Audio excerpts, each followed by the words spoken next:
Is it okay if you have only my picture? Yes. Okay. Hello, everyone. Welcome to our online discussion at the National Endowment for Democracy World Youth Movement 2020. We're so happy to have a very distinguished panel from all across the world discussing the effects of corruption on youth employment and education. The discussion is part of my project as a Harvard Youth Fellow at the National Endowment for Democracy to discuss issues related to democratic promotion and issues of youth empowerment. In this series, this is the first one where we would be evaluating youth and corruption in different parts of the region. Two more discussions will come where we will see how to involve youth in policy making and also how to empower them in the grassroots level to take part in the initiatives to promote good governance and democracy. I am Saeed Madedi, a Harvard Youth Fellow from Afghanistan. And I will be facilitating the discussion for today. But before we start questions, I'd like all of our panelists start introducing briefly themselves to our audience who are watching us from all different parts of the world. But before that, I'd like to say all of those who are not participating in the discussion, who are not joining the discussion here, they can watch our live stream on YouTube, and the link is provided in the website, Democratic Youth website.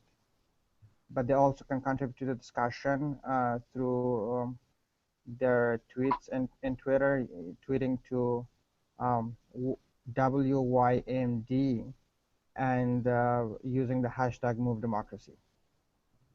So now we give the time to our panelists to introduce themselves, then we can start the discussion. We can start by Lola. Sure. Hi, everyone. My name is Lola Adeleosho. I am a co-founder and executive director of a nonprofit advocacy group based in Washington, D.C. called Act for Accountability. We are an African diaspora-led organization that focuses on accountability and transparency, but more importantly, making sure that we are able to hold those who are in places of power or institutions that have influenced society in the African society accountable for their decision making as well as the resulting consequences.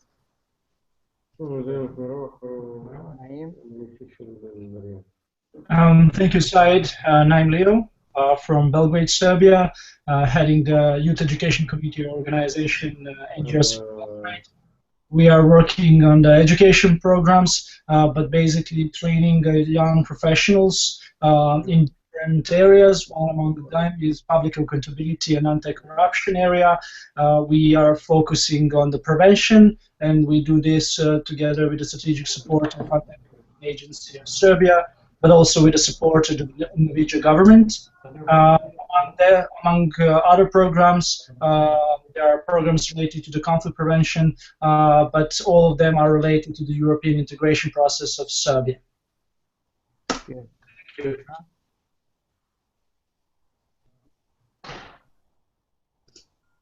Mitra, do you hear us? Yes, I can hear you. I'm Mitra from Afghanistan. I have studied political science, and currently I'm working with an NGO for grassroots democracy building. And then we have worked with different institutions, government institutions, for anti-corruption programs. And we have advocacy and public awareness programs to increase public awareness to fight against corruption in different parts of Afghanistan. Nice. Hatam? Hi everyone, my name is Hatem Damak from Tunisia, and I am an entrepreneurship facilitator.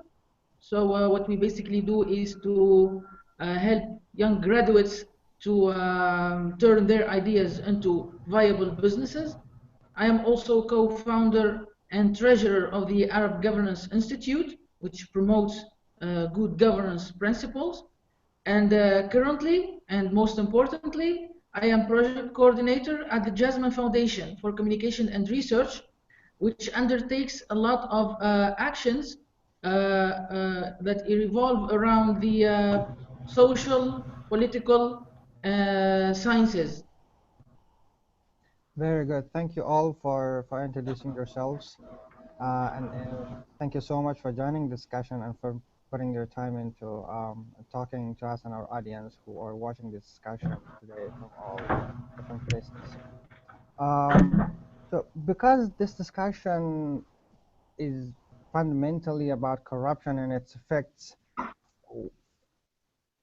why don't we start with seeing how pervasive and expansive corruption is in different areas that we live. I know Afghanistan has been in the list of most corrupt countries for several years, but also I know it's a serious problem in other parts of the world. So maybe first Mitra could just give us a brief view of how pervasive and how huge is the issue of corruption in Afghanistan. Then any of our panelists could just jump in and offering their own views. Mitra? Um, Corruption in Afghanistan has undermined all social, political, and economic sectors. Um, for example, in the last year in 2014 that we had the election, corruption made it to be the worst possible way it could be. And then we were almost to go back to civil war, and then we were not able to, in 2 rounds of election plus, and we have an audit process, we were not able to reach to a conclusion. It was all because the system was corrupt and all people involved in that process had a hand in making that process more complicated. And instead of that, we have an economic parts that is negatively affected because, I mean, we don't have we are not able to have our revenues, and all the sectors working for that institutions are corrupted. So in different areas, it has negatively affected people's life. So and related to our discussions in here, youths are the people who have been affected by this mostly because they don't get the services they need to. In universities or in the work areas they go, they need to pay for anything, for any service they need to get, and instead of they cannot take it easily. And yeah, it's overall it has negatively affected everyone's life in here in this part of the world. Thank you, Mitra. Just to add to what Mitra said about Afghanistan, last year IMF published statistics saying the cost of corruption annually for the country's bureaucracy is over $4 billion. So it's a very huge and pervasive and a very endemic problem which has almost occupied all parts of the government, but also out of the government in other sectors. But Hotam, let's turn to you. The Middle East has been in some serious crisis in recent years, and apparently one of the main reasons that provoked these uprisings was corruption in the governments. These both in terms of the dictatorships who didn't allow people's political participation, but also irresponsive governance. So just give us a brief view of how were things before in the Middle East, specifically in Tunisia, and how things are going on since the uprising happened. Yeah, surely. Well, you're absolutely right. But as the Arab region or the Arab world in general, and Tunisia is no exception, is known for bribery and corruption. And the problem that the official government, the government or the official bodies, they do not undertake accurate studies. So there are no accurate numbers. But there are NGOs that undertake studies on their own. And their numbers are pretty frightening. I'll just give you one number, which is the amount of money that the Tunisian people has spent in 2013 as small bribes. And the number is 450 million. That's nearly $500 million. And they consider that this is okay. and it's not okay. So there is a cultural phenomenon. And when it comes to its impact on the youth, let's talk about its effect on employability. You know, little by little, the youth start to lose hope and the chance to get employed solely based on their performance, on their skills. And that's when they turn to they get desperate, and that's when they turn to sometimes extremism. You see? That's a very critical point, Hotam, that we will later discuss how corruption undermines the stability and also the development. But let's turn Absolutely. to Naeem. Yeah. Naeem, many of Eastern European countries were part of the Soviet Union or were heavily affected in the past years by the Soviets when the Soviet government was in place. Since then, they've been separated from the Soviet Union. How things have changed and how are things moving now in terms of democratic governance and accountability and issues of corruption, because you have been so much focused on that? Thank you for the question. Although I'm coming from Serbia, which hasn't been a part of the Soviet Union, but have been affected by the socialism for a long time, what I find common for all countries from Eastern Bloc, at least until the end of the 90s, majority of the countries have been lacking of the personal responsibility of those who were in power, but also the accountability to people. So the concept of being personally responsible and accountable for the actions of the public source, it has been different among those countries. Today, that's very much still in Serbia, when you have the public officials not quite being accountable to the voters or the taxpayers about how they use or maybe misuse the money. The Anti-Corruption Agency in Serbia, for example, estimated in the report from 2013 how many schools, roads, bridges, etc. have been lost due to the what's called corruption and the systematic corruption. However, I would like to make a distinction here. I would make a distinction between those big corruption, which has been usually done by those who have been using or misusing the public money, and small corruption, although I don't make a distinction in terms how they affect the society. I would make a distinction just rather in the amount of money has been spent on that place. In the small corruption is the society. To be corrupt, there need to be two sides, the one who accepts and the one who gives. In the society, how the society see the corruption and what they recognize as corruption is quite interesting. For example, in the schools, cheating on the exam or paying your professor who is lecturing you to give you private classes is not quite considered as corruption. And when you ask the population what they mean by corruption, everybody will go and stick to those systematic corruption, which are usually leading to some political party or political figure. However, when you ask them on a personal level, there are many areas that they don't see as a corruption, such as giving a gift to a doctor in a public hospital if they have been doing their job as they are paid to do so.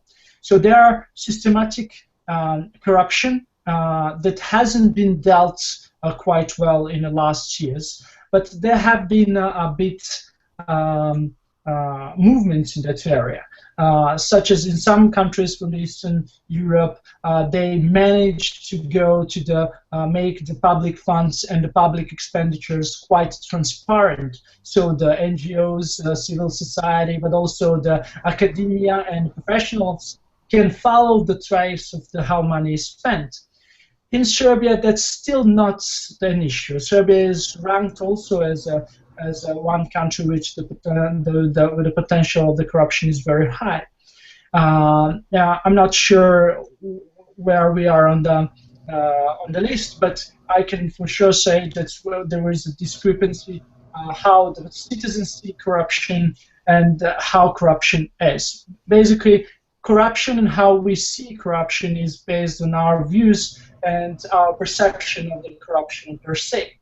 So if I don't know if I answered your question, but it's quite an interesting line between high-level corruption and life and the standard of living of the people within the particular country. Thank you, Naeem. That's a very good perspective to look at how cultural constructions and how people see corruption affects our understandings from this problem. So, Lola, you've been working on issues of Africa, specifically in Nigeria.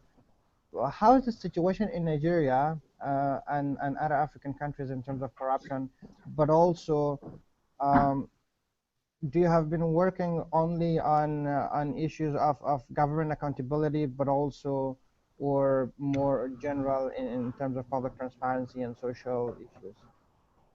So it's so funny that I was listening and I thought, oh wow, Nigeria is not unique in this situation. No country really is unique when it comes to issues of corruption, lack of accountability. I think that one of the ways in which to see corruption in Nigeria is in that two-level approach. One, you have the governmental, the big corruption, to use the same term that was previously used. But then you have, which is more of a challenge and which is more pervasive, is the petty corruption that is part of everyday life. It is part of the fact that, one, when it comes to academia, universities keep shutting down or they go on strike. Why? Because professors haven't been paid. Because why? Because there's not enough money to pay their salary. But if we look at the budget, well, there is funding that is supposed to have been allocated to pay, for professors. So what's happening there? Then there is on local level petty corruption. Individuals in the security forces, so for example, you have a police officer, they don't get paid regularly. So a police officer often resorts to asking for what we call in Nigeria, in Lagos, where I'm from, egunje, which is bribes. They will stop people, and before they let you go, they will ask you if you have something for them. And most of people know that what that means. That means you have to pay a bribe, otherwise they could detain you, just make it an inconvenience for you to actually do what you need to be doing. But then there's the banking sector. There are so many different parts of it. If you're going to pay an application form, and it costs a certain amount of money for the processing fee, but someone tells you that, you know what, you need to give me a little bit more. Otherwise, I can push your application to the top of the pile, or I'll make sure that the director gets, firsthand, I place it in their hands. There's that level of petty corruption, but people don't see it as corruption. They just see it as a way of operating. But yes, when it comes to the governmental level, you do have very blatant, unabashed corruption from leaders, whether it is in the presidential level or the Senate level or the governor level. There is prevalent corruption when the national budget is sliced and diced.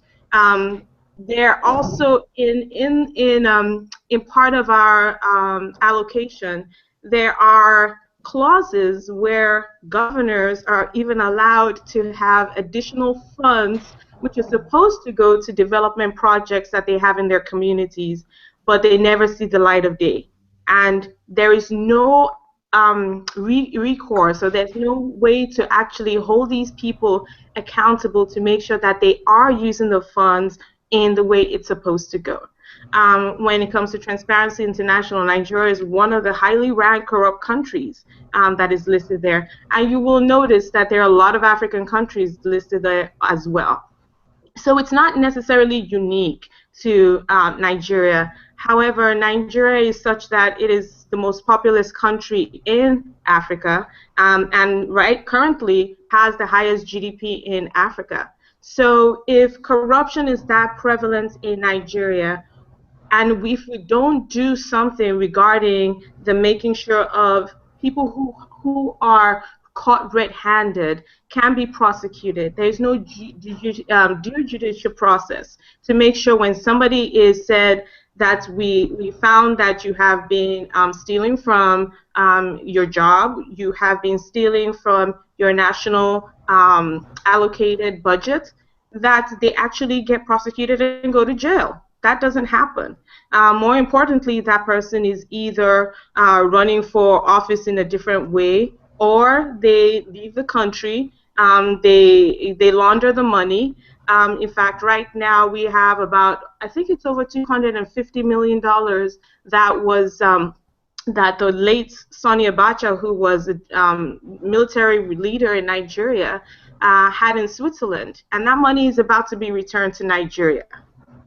There's no clear plan of what's going to happen to the $250 million when it is returned to Nigeria. Who's getting that money? Where is it going to go? How are we going to make sure that we keep track of how that money is spent, or if it is spent? So there's a lot when it comes to the systematic corruption, but more importantly, that it really inhibits the opportunities for development, for true development, not development of companies coming into Africa and then bribing somebody to get them a contract so they can do work there, whether it's in the extractive industries or other ways. That money does not trickle down to the people and the communities that actually need some sort of development. Okay, thank you, Lola, for that very expansive view of what's happening in Africa. You just touched upon a point which is really shared between you and Naeem, that talked about East Africa, that in many cases these petty corruptions, what people do at school or at university, is not really considered corruption. It's just part of how the whole system operates, and people are very much accustomed to it. So Naeem, let's turn to you to ask, how does specifically corruption affect education? Lola gave us some examples of how it works in Africa. For example, people just bribe the officials when they want to go to university, or they want an application to be reviewed, and all of those issues. So in Serbia, how really education is affected by corruption, in terms of how does it undermine people's access to education? If there is a problem of access to education, how it affects the availability of educational resources to students, and all of those issues. Regarding the primary and secondary education, including high school, as far as I know, there is no corruption on a bigger scale. Access to education is public, and it's allowed for every, except 8 years. We have primary and secondary schools lasting for 8 years, starting at the age of 7. And then we have a high schools of 3-year and 4-year high schools, depend whether you decided to go to a technical school or vocational training, or if you wanted to go to the high school general, which allows you to enter the high-level education, university education. In general, public education has been in favor rather than going to the private schools, and especially in the primary and the secondary school. When it comes to university, public universities are still favorable, and the private universities are seen as the way to get your diploma and your degree without too much of studying, and with the possibility of actually buying your degree. I'm saying how the public sees that. I'm not saying that I see that like that.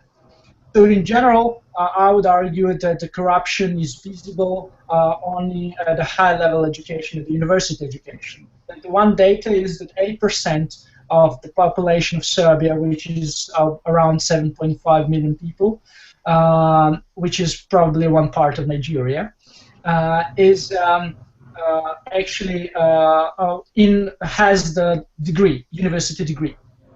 And in recent years, several scandals have been out there. One of those has been that the police on undercover operation a couple of years ago has been arrested several professors at the university of taking the bribe from the students. and I want to make here a clear point. When you have not working judiciary system, the executive power, if the executive power is stronger than judiciary system, then you're having the cases when the police has been and the public prosecutor has been indicted around 10 professors, if I'm not wrong, and proceedings are lasting, I think this is 8th year. So what is basically message sending to the public is whatever you're being caught of being actually bribed and taking the bribe, the judiciary system is like that, that you not just, you are not going to be punished, that you are going to be back on your position at the university. And how that message is sent to the students is that if I want to pass the exam easy way, I'm going to pay for that.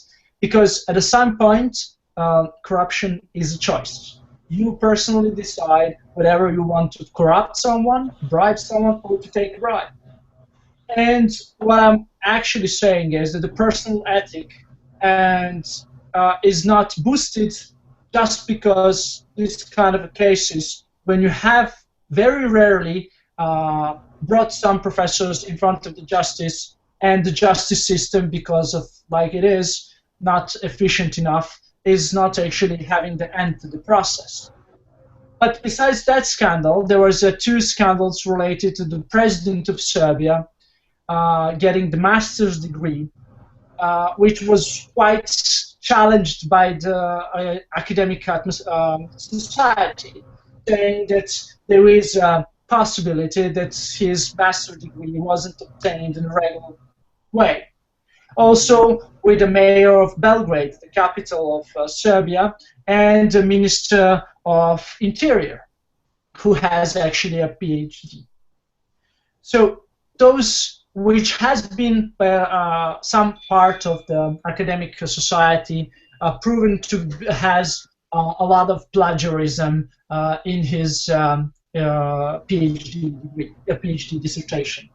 So the bottom line is when you have the executive that much of a strong with executive power and not being controlled either by judiciary system or parliament, you have the possibility of those in power to misuse the public funds in general, but also not having the integrity of when they have been caught, for example, in a plagiarism, to resign from the position. Which leads me to the conclusion that in the country of transition, such as Serbia, moving from one point of view and how the society should be and the economy should be organized to another point of view, that's a very big challenge. And you need a very strong institutions in order to fight challenges such as corruption, which is at this point is not the case. And according to the European Union Commission report, is still being an issue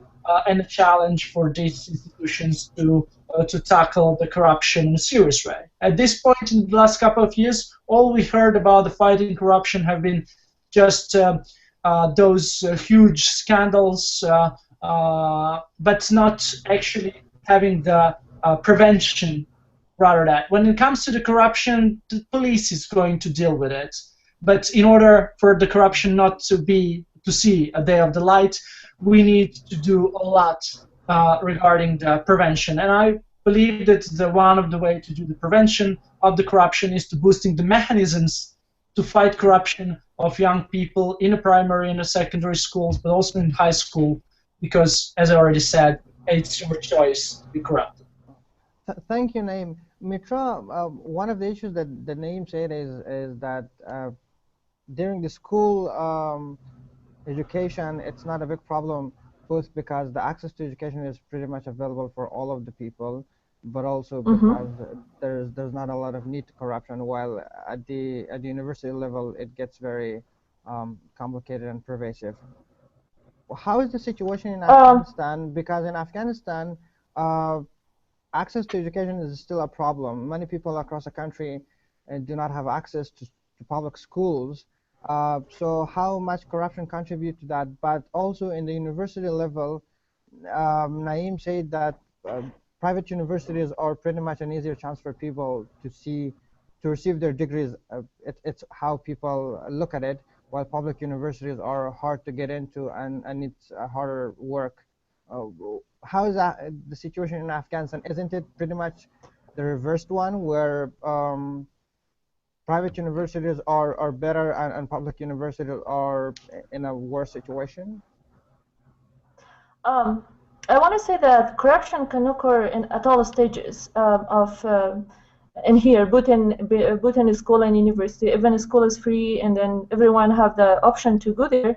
But the thing is, uh, we from school planning and management to examinations, and then what's called bribery or goose teachers or absenteeism. It has all the problems that occur in schools, and because of corruption, there is no one to keep them accountable because they have a low salary, or as they said, they consider it as a culture in here too, to help a family member, or to not to have good teachers and not report it to the office because of the relationship they got. So it directly decreased the quality of education. Plus, and when we come to the higher education level, it is corrupted, because in Afghanistan you need to take Concord exam to get into the university, and then for good universities, people pay money for the people and officials to get to the universities. Even if the students are smart enough, they won't be able to get in until they don't pay some money. The other thing is the problem with private universities is that the system of government or the Minister of Higher Education in here is not able to keep them accountable or have a direct and regular oversight over their performance, because they offer programs, for example, a bachelor for different majors, that they are not able to provide the students with the quality materials or a good curriculum they need to. And even if they pay the money and then do not regularly participate in the classes, but they get the diploma at the end of the year. So it is the problem with the government and the weakness of government too, that they are not able to have a good oversight over the performance of those private universities. At the same time, public universities is it's so obvious for everyone in Afghanistan that because everything is so corrupt, and everyone and all government officials, so they expect such a corruption from government officials or any governmental institution. The other thing is to make people or youth generation to fight against this corruption, they need to be taught that way. But if they are learning in the university till that they won't be able to get a good job if they don't know anyone, they won't be able to get a good score if they won't behave the way their instructor or lecturer want them to do so. Then this is the thing that we are actually need to work on foundations to tackle all these problems in those institutions. But as I see, just to interrupt you there, Mitra, that's a pretty vicious cycle. But also, what do you think in terms of policy making? When policies are formulated, how do you think corruption contribute to irresponsive policy making that might favor some groups in the society in terms of their access to education and the quality of education that people receive? For example, how much the Ministry of Education is responsible for that when they contract out projects to other people, when they publish textbooks. So how much corruption comes? Okay, the problem is, the first problem is because international community were funding lots of development projects in Afghanistan. So and then they thought that we lack the human resources. So most of the policymakers were brought outside of Afghanistan, and they were not able to have a good need assessments of the society to be able to answer the needs of the community. In terms of education, Minister of Higher Education, they are not able to actually provide a curriculum that be that be responsive to the needs of the students in that level. Plus, we don't have good instructors to teach those materials. In terms of the textbooks and the quality of textbooks, unfortunately, contracts that are given to contractors in Afghanistan is the most one of the key problems in here, because they give the contracts to the people who pay them back. I mean, the contracts in Afghanistan are bought and sold among officials and the contractors. So that is the major problem, that the quality of textbooks, the quality of the materials that is provided for the students are low. I want to mention one thing else in here is the schools we need to build for students. They are given to the contractors, and they make it with a low quality that is not a good environment for students to study. Especially when you see in the rural areas, in the remote areas, they give those development projects to the contractors who are not able to make that buildings well, and then that has created a big problem for girls, because families are not allowing their kids or their daughters to go to school if they are far from their village, or if that is not a good. I mean, the buildings are destroyed after 10 years that we have started building them. So these are the major problems in the area. Thank you, Mitra. To just turn the discussion to another perspective and discuss some dynamics of corruption and education. Lola, let's turn to you. Do you think when we're talking about corruption, it affects different groups of people differently? I mean, for example, does gender play a role, for example, in some of the patriarchal societies like in Africa or in Afghanistan? Do you think being a female makes it more prone to corruption, more prone to paying bribe, or it's just the same for everyone? I think that when it comes to gender and corruption, being a patriarchal society, definitely it does benefit men more.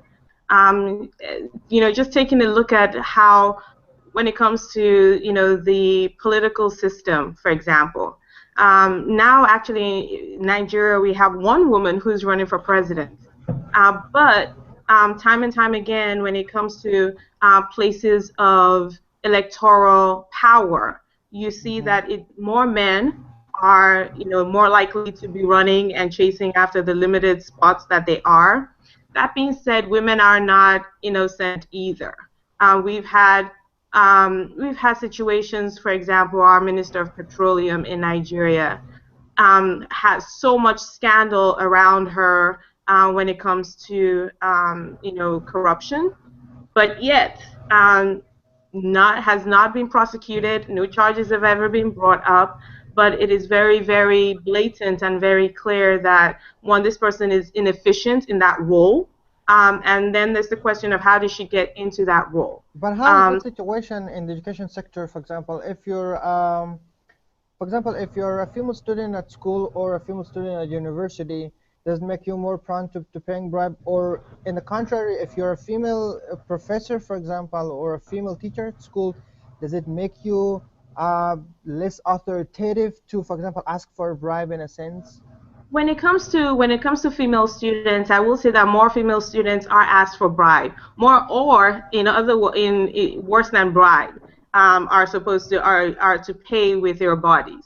There have been many. In fact, I have friends who were approached by professors who threatened to fail them if they didn't sleep with them or pay them, for their grades.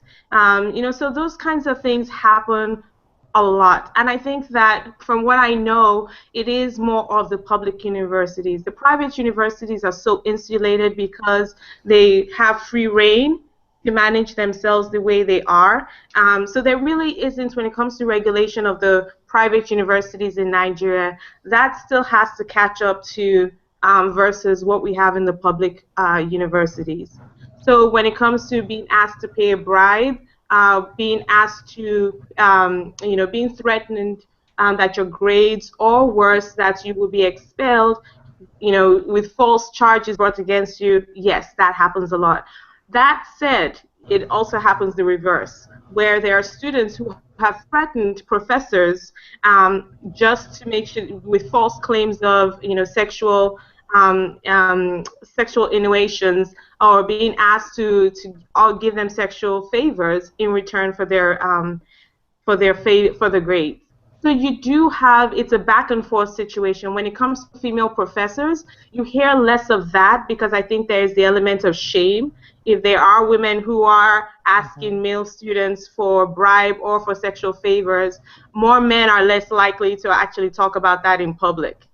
So when it comes to that situation, you don't often hear anything or little to nothing about that. But when it comes to men asking for bribes, or female students offering bribes or giving bribes, you do hear a lot about that. It is very prevalent in the public higher education system. Okay, Hatam, Tunisia is in a way a mix of Middle Eastern culture, but also of African culture, both in terms of its location, but also because it long had been under the occupation of French, so it was severely affected by that also. How those strict cultural and customary values of Middle East is pervasive in Tunisia, and how that contribute to corruption in education? Is it the same case as Lola was explaining in Nigeria, or it's very much different in the Middle East and specifically in Tunisia? Okay, thank you. First of all, I'd like to go back very quickly to your earlier question about the effect of this uprising, or what is known as the Arab Spring. So things, ironically, at the top level, things have changed significantly after the revolution. So, for instance, now the high officials of the government and the ministers have to declare their properties. And we have a website that people can report cases of corruption openly.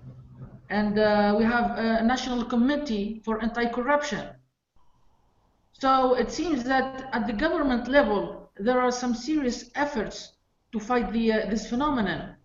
And after the revolution, there is more liberty of expression in the media, and the civil society is more allowed to play its watchdog role and its role of monitoring and assessing. And they are claiming more transparency and more access to information. So again, at the top level, things are looking better. But again, and as Naeem pointed out, and Lola also, at the society level, there is a deep cultural crisis or phenomenon that still needs to be dealt with. Very quickly back to the educational, at the educational level. We don't have clear cases of blatant bribery, just like Lola mentioned. So, for example, girls are not subjected to such cases or phenomenon, but just as Naeem mentioned, the phenomenon of being obliged to take private courses from the professors is a widespread and accepted phenomenon. So the professor is at the public school, the students are at the public school, they are not supposed to pay for this because, as you know, in Tunisia, public school is free for everybody. But if you do not take private courses, paid for private courses with that particular professor, you will not get the required grades. You will not get the grades that you really deserve, no matter how good you are. And this is a widely phenomenon. And what really bothers me is that somewhat it is accepted and embraced by society. And back to the study that I told you about, like they found out that 70% of Tunisian, they think that those petty bribes are necessary for the facilitation of everyday services. So to sum it up, I think that there is a need for a need for sensibilization or awareness awareness campaign. There is a more need for awareness campaigns to everybody at the government level, but also at the people and society level. And as mentioned, Naeem, we need to do this as at a very early level, or as mentioned, all other panelists. This effort has to be undertaken at the early level of school, primary school, because those young kids are future officials, are future professors, and they need to understand at the very early stage that it is not okay. Education, good education is their right, constitutional right, and they don't have to pay for good education because it is their right. See? Thank you. Mitra, do you think the amount of corruption that we see both in Afghanistan but also in other countries, do you think in case of Afghanistan, uh, does it have to do anything with the specific sectors? For example, do you think one sector is prone to corruption more than others? For example, the fact that education deals with a lot of public people. For example, it's a sector where too many people are involved in terms of students and teachers, in terms of logistics that the government has to provide, but also in terms of the public and private universities. Do you think this nature of the sector itself also makes it prone to corruption, or it's pretty much the same, both, for example, in other sectors also? For example, in mining, which is usually about contracts, or in health sector or other parts? Um, it depends. It's not that corruption is the same in all sectors, in all institutions in here. In the report that was published last year, Ministry of Higher Education was in the top of the list. That and education, that because they said there is a lot of things going on in this ministry and corruption. But some sectors like Ministry of Foreign Affairs and then security and intelligence institutions, they're less corrupt than other institutions, or like Minister of Higher Education, or education, or mining, and other parts. But the thing is, there is two main difference. The one type, like in education sectors, or in traffic and police sectors, the corruption is and the public people pay less money, or to get the services they need to. But in higher levels, like ministries, or when we are talking about contractors or big development projects, there is systematic corruption, and that is so big, and there is a lot of amount of money involved in. But the thing is, when we are doing surveys from the people or from the public, because they are more in contact with these officials and pay every day paying money to get or gain the services they need. So the surveys mostly show those institutions as most corrupt. But but the other big corruption that happens in higher level sectors and among high officials and authorities, so that is more hidden, and people are not able to see it. But when you see the consequences of those projects, it's obvious that corruption is involved in there, and then that's why the product of those activities are not something with a good quality. Very good, Mitra, on that. But Lola and Naeem both mentioned about how some types of corruption, pretty much petty corruption, is not considered corruption because it's so much accepted by the people, and it's considered as a way that the whole system operates.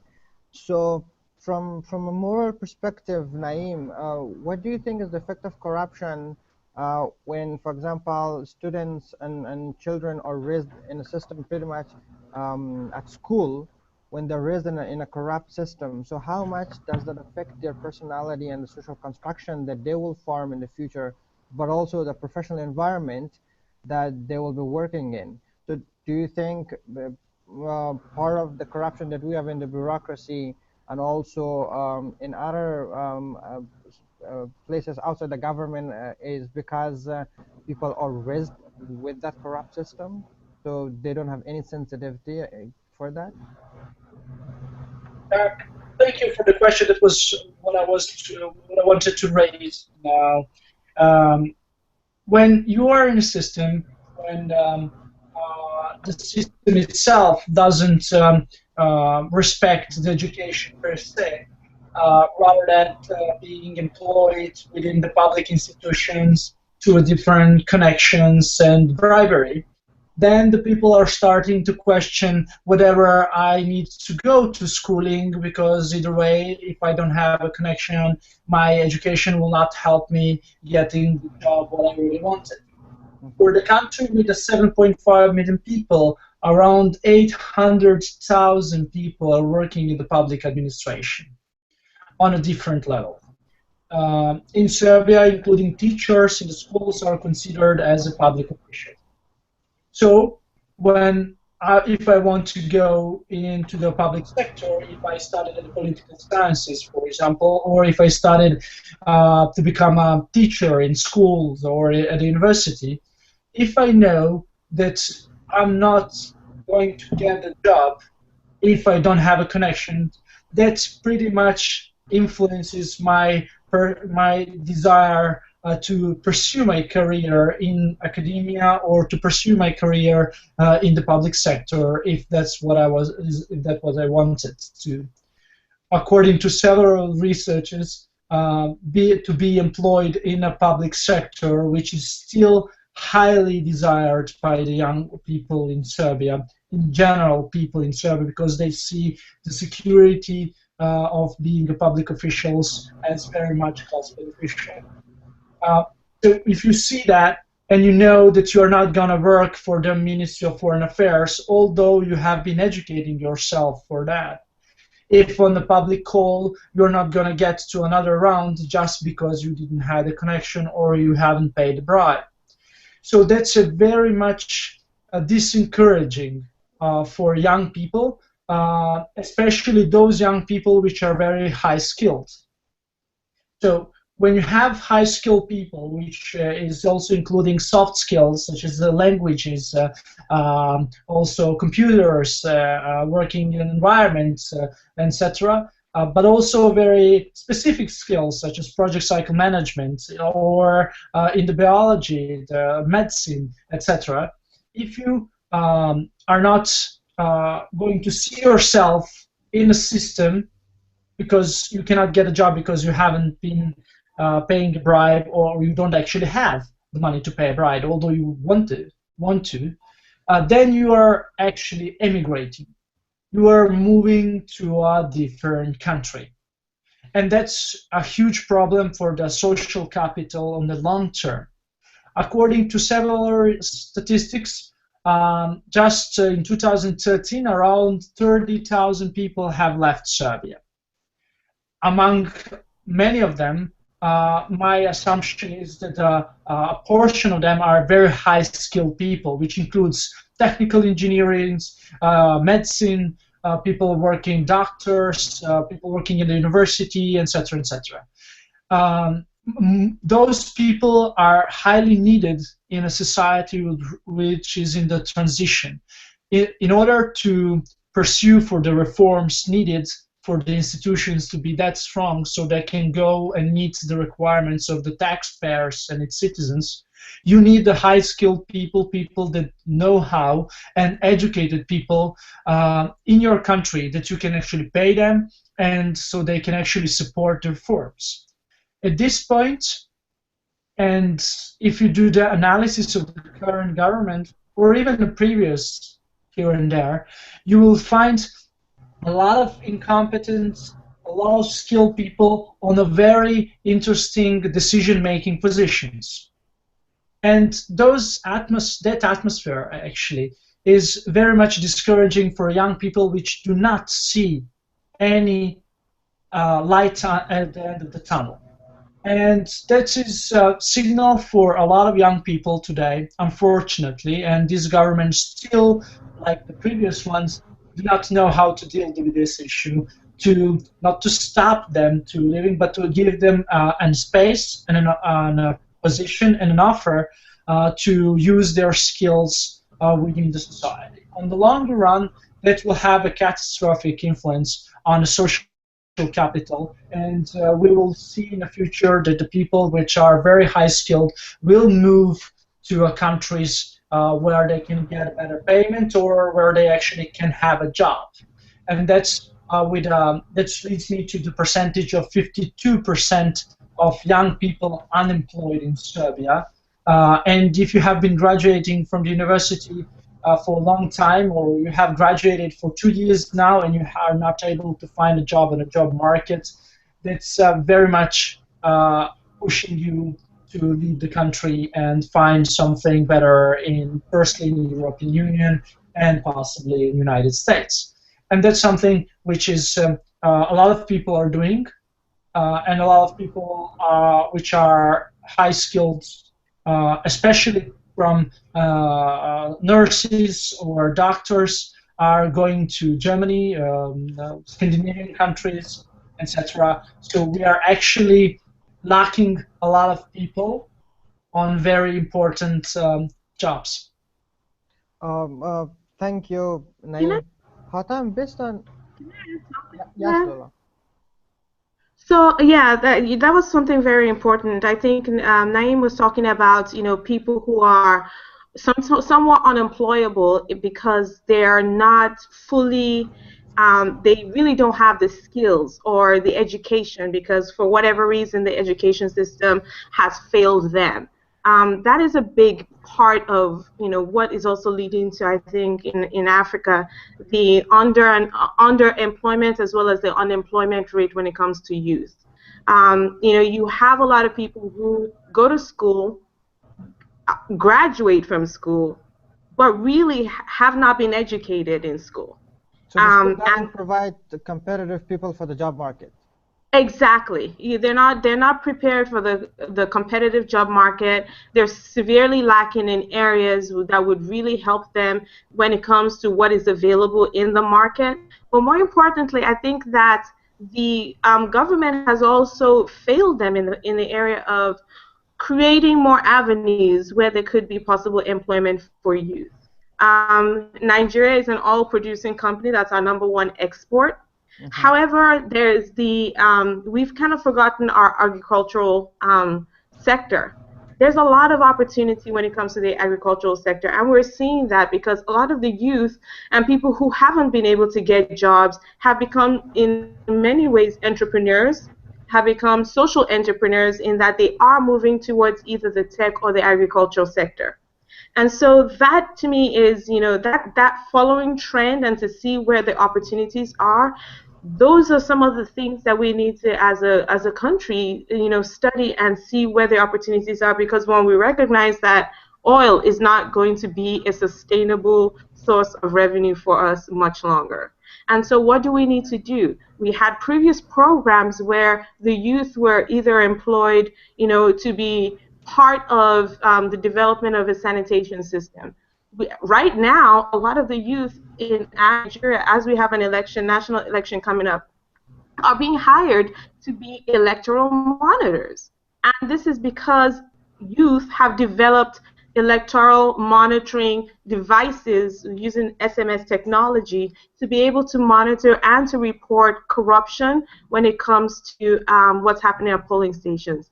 So when it comes to the opportunities of how do we engage the youth that are not employed, but how do we also create more jobs for them to be able to be employed, that right now is not being really addressed. And I think that it's a missed opportunity, not just in Nigeria, but across the board.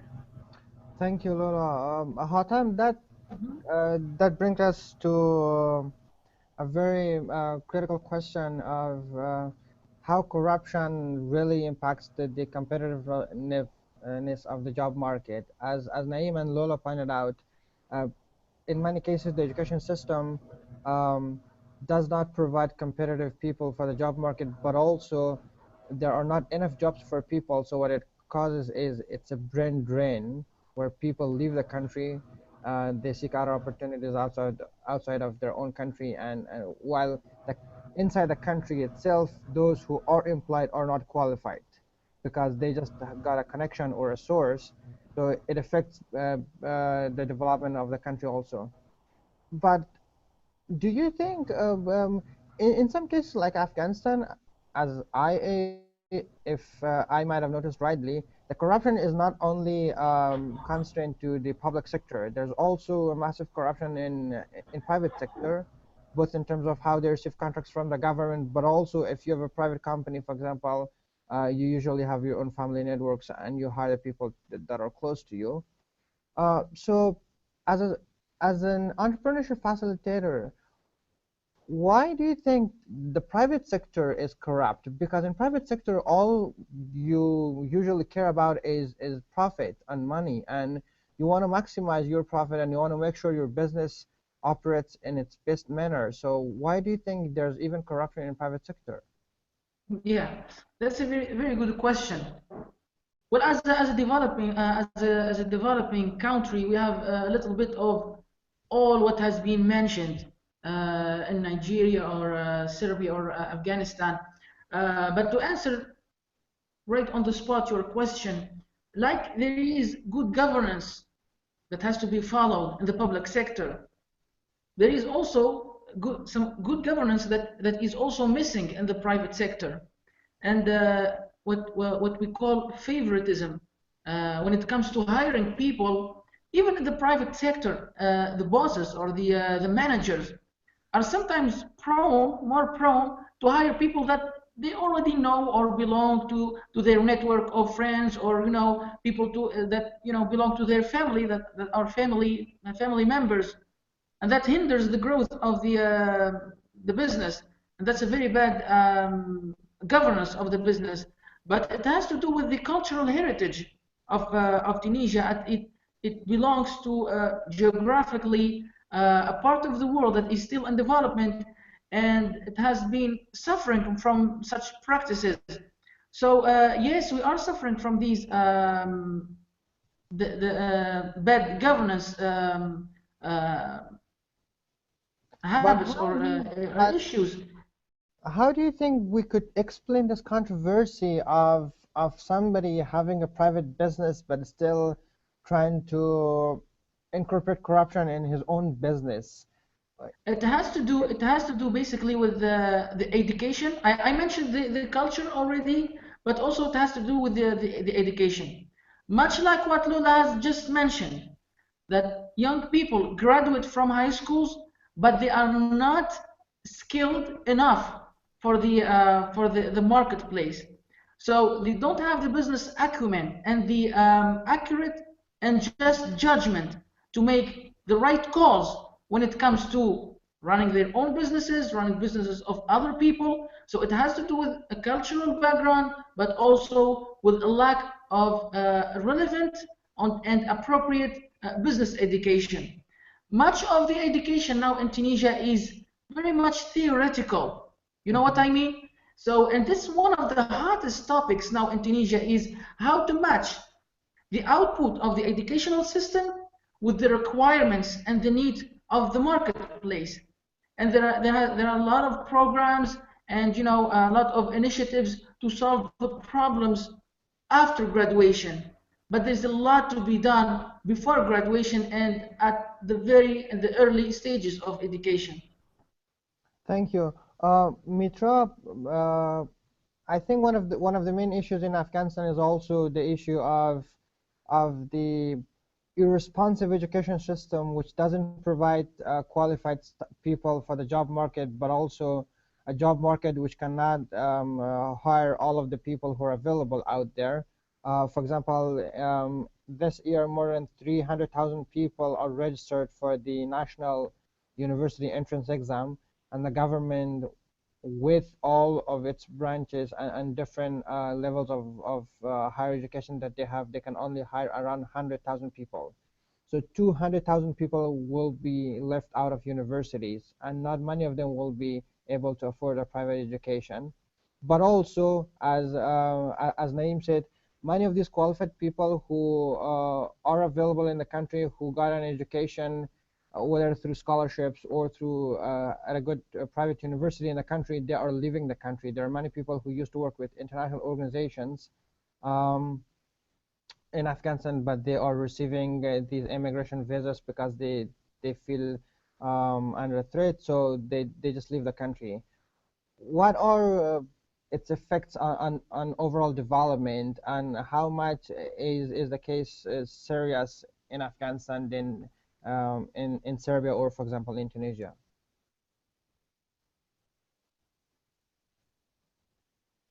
Your mic. Can you hear me? Yes. So, obviously, it has its negative effects in overall people who do not have jobs, but who have skills but are not at the job. But because of nepotism and high-ranking officials, we have people who don't have that skill, but still they are getting that job. But there is another problem that we are not. The Afghan government is not able to provide the skilled people with a good salary to have them in those institutions. So most of the skilled people before was working with international organizations and NGOs and an organization that was working on behalf of different countries in Afghanistan. Beyond 2014, those countries left. So these people either felt threatened, so left with them, or are in here but don't have a job with the salary they want to have or they used to have before. But plus, as you said before, we have only for this year we have 200,000 people who were not able to get into university, not because they don't have their capability, but because the public universities were not didn't have the capacity to enroll them into the universities. So as we see, most of the people in here, because they don't get a good education, and then we have hundreds of youths every day. They're traveling to Iran or Pakistan or neighboring countries to work and get money. But the problem is when they go to these places, they neither live in a good environment nor get a good income because they don't have a skill and mostly they go for low payment jobs like working in buildings or other sectors. So that is the main problem in here because we are not able to, we don't have a good job market or job opportunities to hire those people. That's why they leave. The other thing, the people, the investors we have, they're escaping Afghanistan and going out and investing in other countries, mostly in Dubai, because the security in here is not able to protect them, or they are afraid of the situation. They take it more as a unstable place where they cannot invest more to on the future. The other thing is, as they said and talked about it before, the banking system and everything is not that good. So people start businesses to hire people and create job opportunities for youths in here. So these are the main problems that our youths don't have the opportunity to find a better job. So either they have to go out or do some jobs that is not actually based on the skills they got. Thank you, Mitra. From all that we've been talking, it seems that the nature of the problem is not that different across these different regions. It's pretty much the same pattern. Countries who are stepping out of conflict, post-conflict countries, those countries that are in a transition period to a democratic structure, they're pretty much prone to corruption. Countries that receive a lot of international aid, like Afghanistan, are very prone to corruption. And we all shows that in each of these countries, cultural values contribute to a very high degree to corruption, as some kind of corruption in the low level petty corruption. It's not considered as strongly a corruption. It's just so much mundanely accepted by the people as part of how the whole system operates.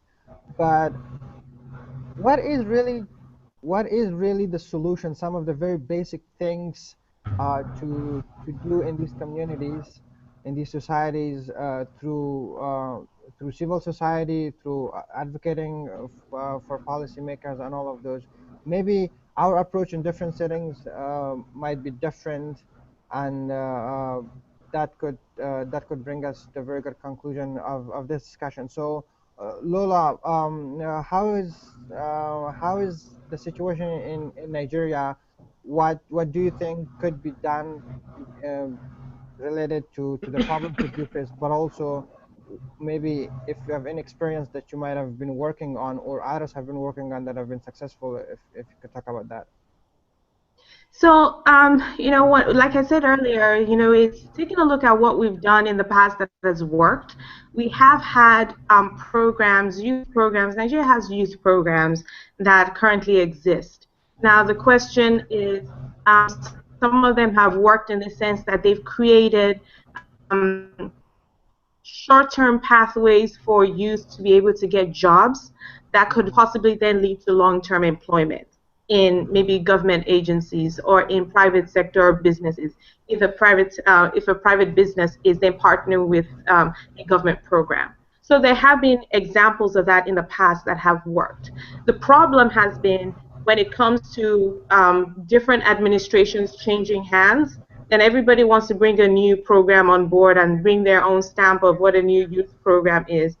Then there's the part of accountability when it comes to the budget and the allocation.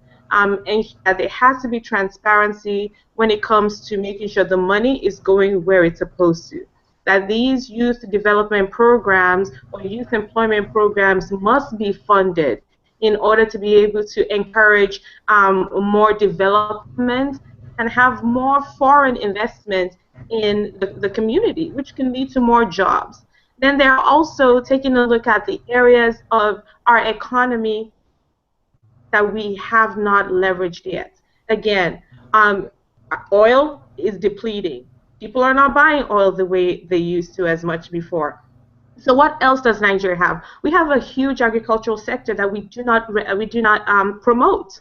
So maybe it is a situation where we do start to encourage and promote more people to seek out opportunities in multiple different ways in the agricultural and other sectors that have been underdeveloped. Those are some, you know, just minimal things that could be done that also help the economy, but more importantly, help get some of the individuals who are highly skilled and waiting for opportunities into a new venture that would boom entrepreneurship, more development in local development, but also the attraction of foreign investments into the economy as well. So those are just some things that I think that immediately, but more importantly, there has to be funding for these sorts of programs that have to exist, and there has to be accountability when it comes to where the money for these programs are going. But what about in education? How we could fight, for example, the corruption which is very pervasive in the education system, especially. But I think it starts with, you know, to use you know, the how do you fight something that is prevalent? Well, you have to show people how it is working against them. I think that it is about educating people in the education sector that corruption actually is hindering your future. I think it is, you know, the small campaigns that can happen, whether it is through, you know, Nigeria has a huge Nollywood community.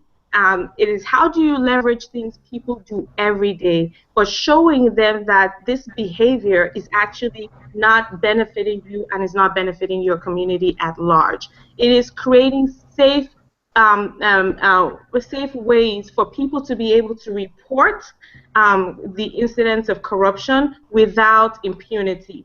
That's the other part of it I don't think we really talked about, is that people who have tried to and who continue to try to talk about corruption and to fight corruption in the education system are fighting a very, very strong battle in that they are penalized in very severe ways.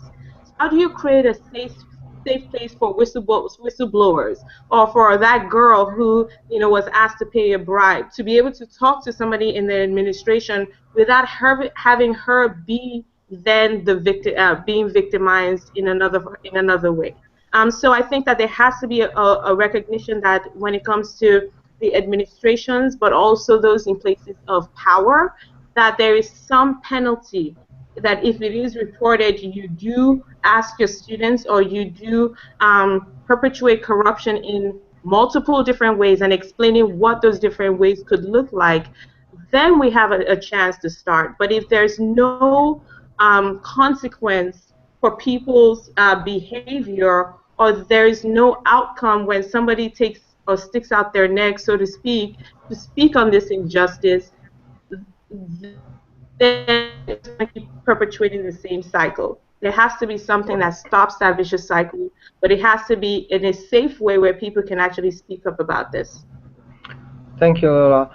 Hatam, when the Arab Spring happened, the uprising, one of its driving factors was corruption and bad education and employment. Exactly. Since then, how things have changed. You said in the low level of community, things haven't changed a lot. Only it was a change in the leadership of the government and how the structure in the bureaucracy works in the upper level. So, what do you think the entrepreneurship initiatives could play a role in that? Yeah, absolutely. It's the change of the political system has given us a golden and historical opportunity as civil society, for instance, to play a more impactful and significant role in the development of the country. So when it comes to fighting corruption, the civil society is now allowed to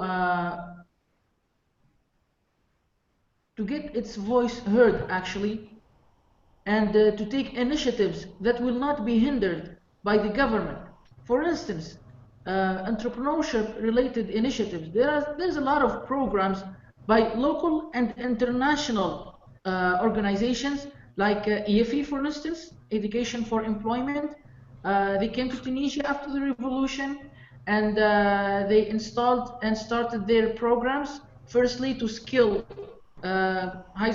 graduates, university graduates, to be better equipped and better skilled for the job market. And more recently, they engaged in entrepreneurial endeavors and entrepreneurial programs to help young graduates or young people to turn their business ideas into viable projects. And that actually gives hope to people. It's like the American dream. If you have an idea and work hard to achieve it, you can change your situation, actually, and you can not only impact your personal situation, but you can also be in a place someday to give back to your society and do good to your community. So as far as I'm concerned, this idea of taking your destiny in your own hands and turning around your situation is very crucial to keep hope and to keep people running after their dream in a very constructive and positive way, because otherwise, and especially in this part of the world, with all the geopolitical situation, things can get really scary, because when people, and especially youth, lose hope, the other path is very destructive and very scary. And here obviously I'm talking about terrorism, and obviously the international community was saddened by the and shocked by the massacre that took place here in Tunis only 2 days ago at Bardo, where 22 tourists were killed, and there were Tunisians among them, were killed by two terrorists. And it is ISIS, the distant ISIS, that claimed responsibility for that event. And unfortunately, the two perpetrators, the two people who made this act of terrorism, are Tunisians and are young. So what does that tell you? That if you don't undertake development, significant development initiatives, and if you don't give hope to the youth that they can get employed thanks to their skills, that they can start businesses and run and develop their businesses successfully, the other option is destructive to themselves and to their country. Thank you, Hotam.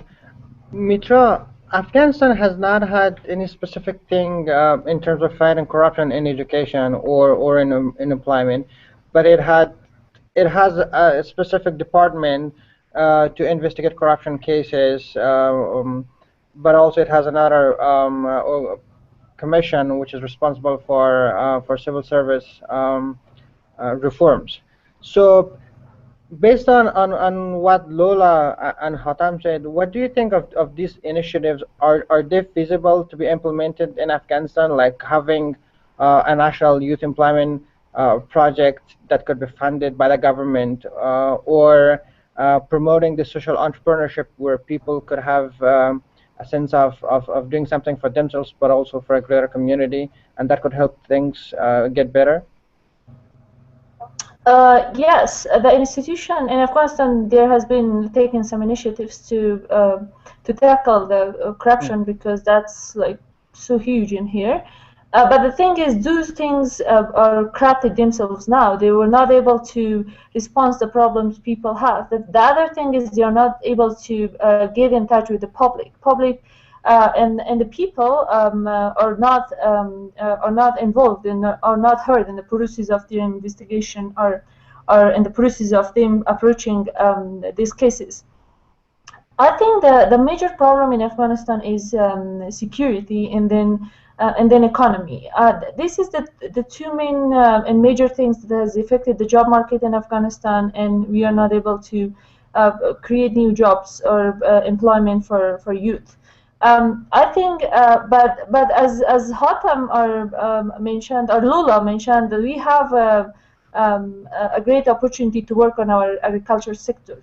And in rural areas, lots of people are busy with doing that, but the thing is, we don't have the mechanisms to take it to the market. And even we produce a lot of things, but they are wasted, and we import it from foreign countries. So if we work on agricultural sectors, to those people who are going to foreign countries, for example, those youths, to neighboring countries for working, they can take initiative. They can be an entrepreneur and then work in the places they live in, so they can take their products to the market. If we create this opportunity for them, or available the things they need, that will be a big help.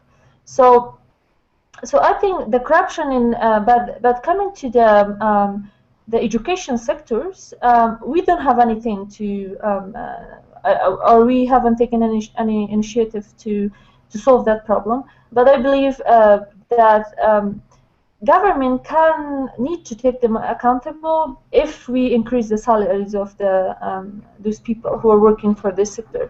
I mean, they receive $100 per month, and then, or maybe less than that, or maybe more than that, or $120, and that is not something so the instructor or the teacher could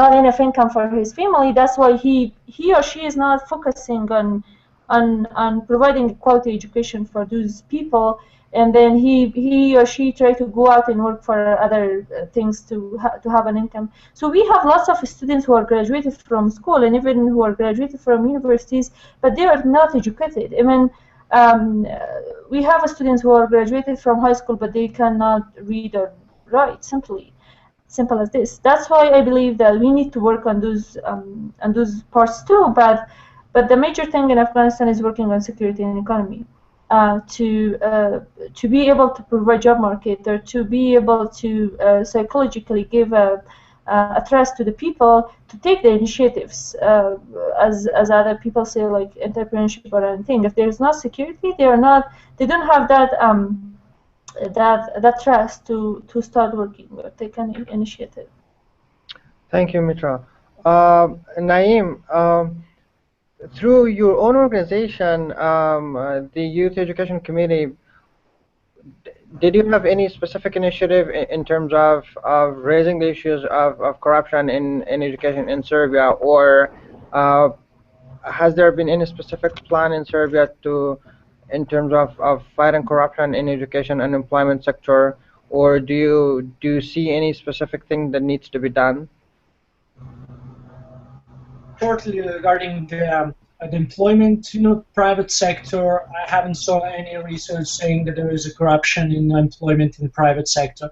Private sector seeks the ones who are actually have the skills, the knowledge to do a job. Regarding employment in the public sector, informally, but also according to several research of the usually civil society organization, employment in the public service is almost always possible only through connections, nepotism, bribery, etc.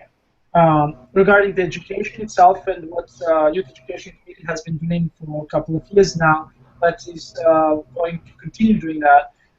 In this Youth Against Corruption project we did together with our EDO partner, some other civil society organization, but also with the strategic support from the Anti-Corruption Agency in Serbia. We reached, as a pilot program, we reached 10 schools, high schools and primary schools, and we formed a team of 10 people into a team of 2 to give a training and a lecture and a discussion with the students about corruption itself. In a primary school, with the children, they have been doing more about the ethics per se, about what is the corruption, how that is bad for the education system, and what are the thoughts of young people aged 15, let's say. And in the high school, they discussed a bit more complex issues such as the ethics, the mechanism to fight corruption, etc. So for 1 year, we had 1,104 students attending these lectures, and they have been doing drawing also, poems in primary schools.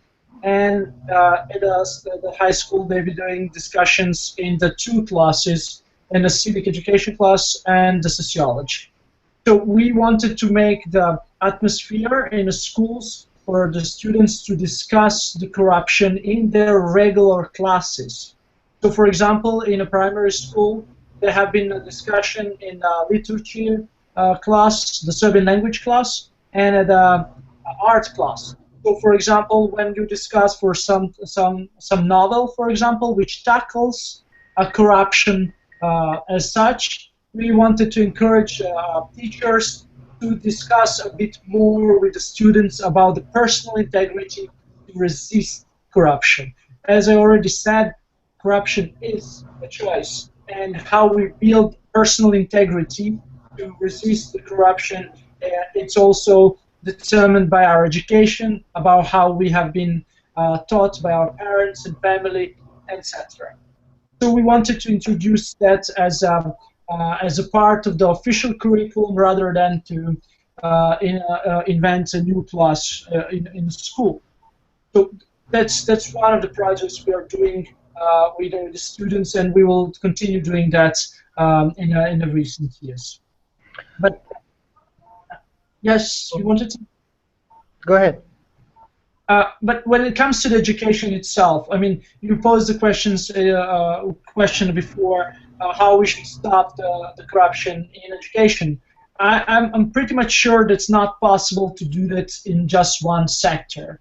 Corruption is a way of living.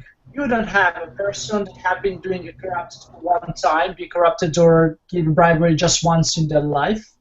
So when you start doing that, you are becoming you start living like that, and that's throughout of all spheres in a society.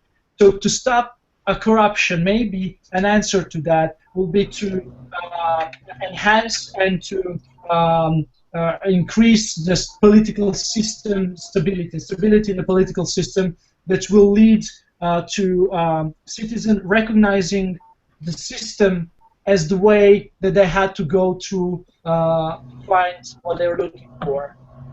At this point, and correct me if I'm wrong, I'm pretty much sure that that's also in Afghanistan, Tunisia, and Nigeria, that the people do not recognize the state institutions as the one who are going to protect their rights. If, as Lola already mentioned, you have a whistleblower, and you don't have the institution to protect the whistleblower, you will discourage any other public actions by anyone to go and say there is a corruption in my institution, there is a corruption in my faculty, in my university, or at the ministry. And when you don't have a judiciary system, then when there is a claim, that the judiciary system goes and examine the claim and reach the verdict. You are sending the message to people that anti-corruption mechanisms do not work, ergo, don't go there.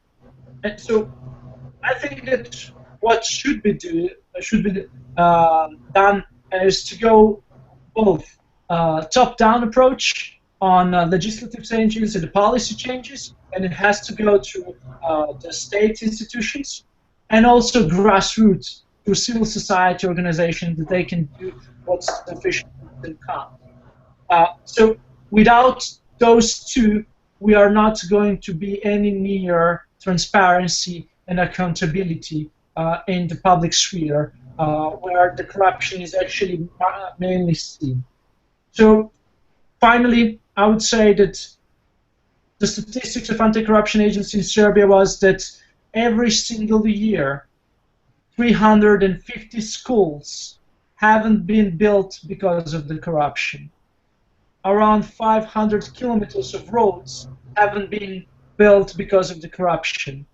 And more than 750 medical equipment haven't been bought because of the corruption. And the corruption is mainly seen as a link between the political parties, public procurement, and lack of transparency in the process.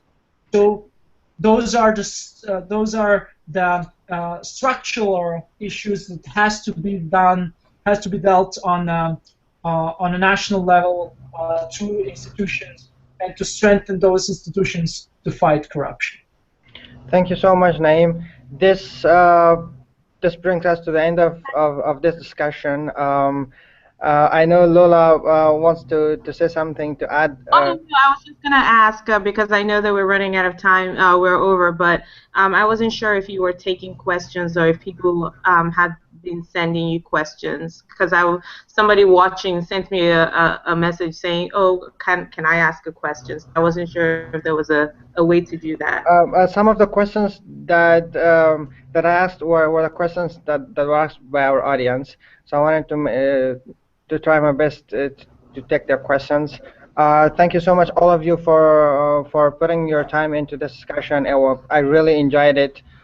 We talked about a lot of these issues, about seeing the patterns of corruption in these countries, and how a big role cultural values and how people see corruption plays in terms of how do we fight it. But also, it was very interesting to see how, for example, in some countries, private universities are more prone to corruption, while in some other countries, public universities are more prone to corruption.